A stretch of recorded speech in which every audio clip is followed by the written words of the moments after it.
chegamos ao nosso tema, Deus Pai. Estamos essa semana estudando sobre a doutrina de Deus. E hoje vamos estudar sobre Deus Pai. Deus Pai é frequentemente mal compreendido. Muitos parecem conhecer bastante bem a missão de Cristo na Terra em favor da raça humana, bem como o papel do Espírito Santo no interior de cada indivíduo. Mas o que tem o Pai a ver conosco? Essa é uma pergunta que hoje nós iremos tentar responder.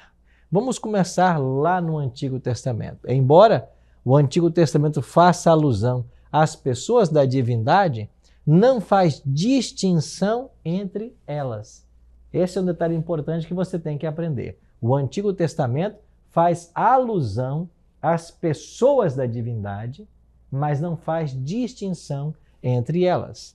O Novo Testamento deixa claro que Cristo, ou Deus Filho, foi agente ativo na criação.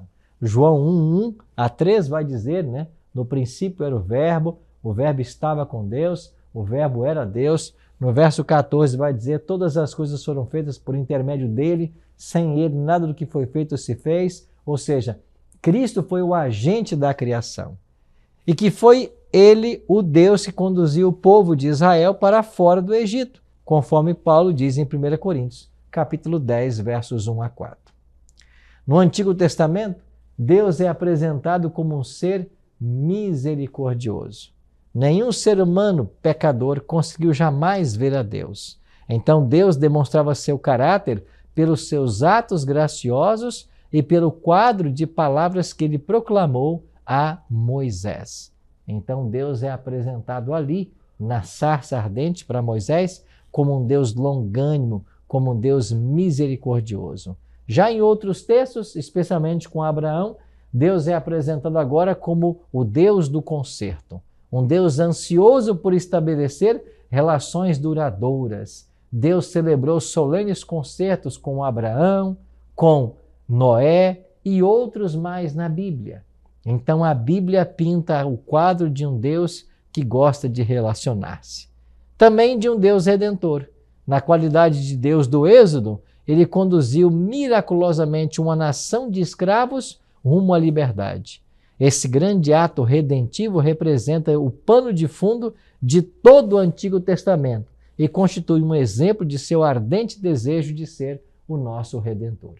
Então, tomando como pano de fundo o Êxodo, nós podemos fazer uma aplicação espiritual. Estávamos todos escravos do Egito, ou escravos do pecado. E é através de Cristo que nós somos libertos dessa escravidão e conduzidos para a nova Canaã. É por isso que todo ser humano tem um céu a alcançar e um inferno a evitar. E Deus está conduzindo a história de seu povo para um final feliz. Então, quando nós estudamos sobre Deus no Antigo Testamento, a gente percebe que ele é um Deus misericordioso, um Deus que gosta de se relacionar, porque ele estabelece alianças. E é claro, ele quer estabelecer com você e comigo também uma aliança hoje. É por isso que o profeta Jeremias, no capítulo 31, versos 31 a 33, declara, que eu quero estabelecer uma nova aliança. E nessa nova aliança, ele quer colocar em nossa mente e coração as suas leis, é o que diz o profeta.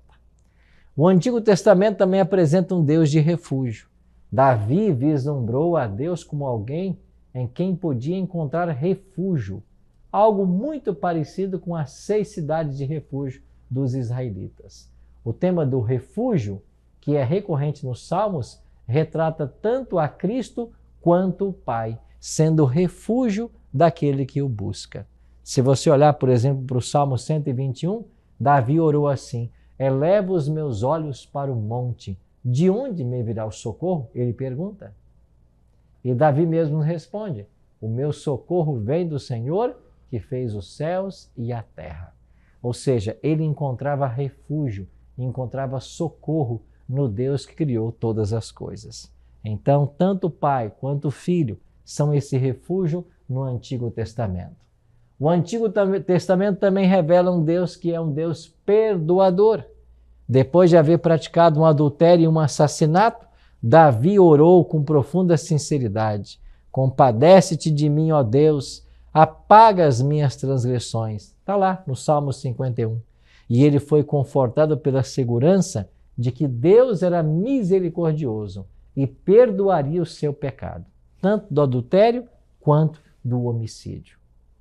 A palavra de Deus também ensina que Deus é bondade. Deus é alguém que faz justiça aos oprimidos, que dá pão aos que têm fome, abre os olhos aos cegos, levanta os abatidos. Está lá no Salmo 146, depois você confere. Quão extraordinário é o quadro que é pintado de Deus nos Salmos. É o Deus que se importa com as pessoas, se importa com os que sofrem. É por isso que existe uma categoria de salmos chamados precatórios. Nesses salmos há lamentos, as pessoas clamam por justiça, por misericórdia, por salvação, e Deus as responde. Sim, o Antigo Testamento fala de um Deus que é de bondade, que um Deus que é de amor. Diferente do que alguns queiram ensinar por aí, de que o Deus do Novo Testamento é diferente do Velho. Não, estamos falando do mesmo Deus. Os atributos do Deus do Novo Testamento estão presentes no Deus do Antigo Testamento. Um outro detalhe interessante que a Bíblia nos apresenta tem a ver com a fidelidade do Senhor. Israel vagueou afastado de Deus durante a maior parte do tempo. Embora Deus permitisse ao povo experimentar as calamidades decorrentes de sua infidelidade, na tentativa de corrigir os maus caminhos de Israel, ele ainda os manteve circundados pela sua misericórdia. Olha para a história de Israel, você vai se lembrar que era uma história de rebelião. Eles reclamavam de comida, reclamavam de água, reclamavam de tudo, mas Deus ainda assim foi bondoso com eles. Essa bondade era expressa claramente numa coluna de fogo que os aquecia de noite, na nuvem que os protegia do calor do sol, das sandálias que não se desgastavam. Ou seja, Deus estava a todo o tempo acompanhando o seu povo. É um Deus de bondade, um Deus terno, um Deus de amor. Esse é o Deus do Antigo Testamento. E mais uma vez eu relembro, o Antigo Testamento não faz distinção entre as pessoas da divindade no relato sobre Deus. O que mais a palavra nos ensina sobre esse Deus? Ele é salvação e ele também é vingança. Através do tema O Dia do Senhor, os profetas revelaram os atos de Deus em favor do seu povo no tempo do fim. Trata-se de um dia de salvação para o seu povo, mas o dia de vingança de seus inimigos, os quais serão destruídos. Então, esse conceito, o dia do Senhor vem e arde como fornalha, essa expressão, o dia do Senhor, ela aparece inúmeras vezes no Antigo Testamento e ela fala de um momento em que Deus vai executar juízo e justiça. Deus dará a recompensa, a salvação, a vida eterna àqueles que aceitaram o seu plano e viveram de acordo com ele, ao mesmo tempo que ele vai castigar e destruir aqueles que rejeitaram sua graça.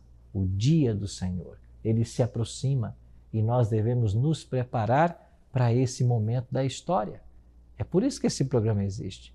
O grande objetivo do programa Encontro com a Vida é ajudar você em sua caminhada espiritual e em seu preparo para o céu.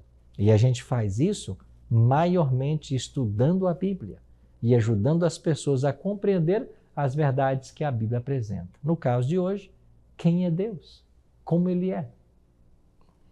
Estamos vendo que o Deus do Antigo Testamento era um Deus de amor, de justiça, de salvação. Ele é retratado como um pai. Moisés se referiu a Deus como o pai daquele povo, o qual havia operado a sua redenção. Através da redenção, Deus adotou Israel como filho.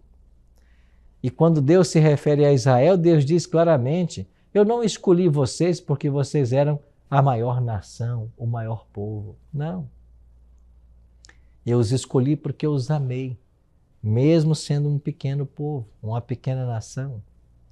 Deus sempre foi fiel às suas alianças.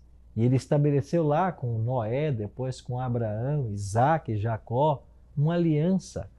Deus cuidaria dessa descendência e, ao mesmo tempo, em contrapartida, eles deveriam ser os defensores, os guardadores, os portadores dos oráculos sagrados.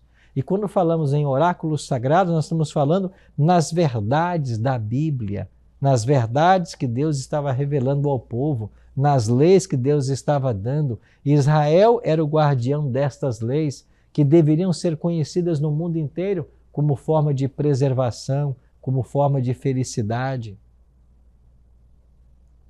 Esta foi a aliança que Deus estabeleceu. Já quando vamos para o Novo Testamento, o Deus não difere do Deus do Antigo Testamento. Deus Pai é revelado como o originador de todas as coisas, o Pai de todos os verdadeiros crentes e, num sentido único, o Pai de Jesus Cristo. O Pai de Jesus Cristo. Por que num sentido único? Porque Jesus não é gerado do Pai, não passou a existir a partir desse momento, né?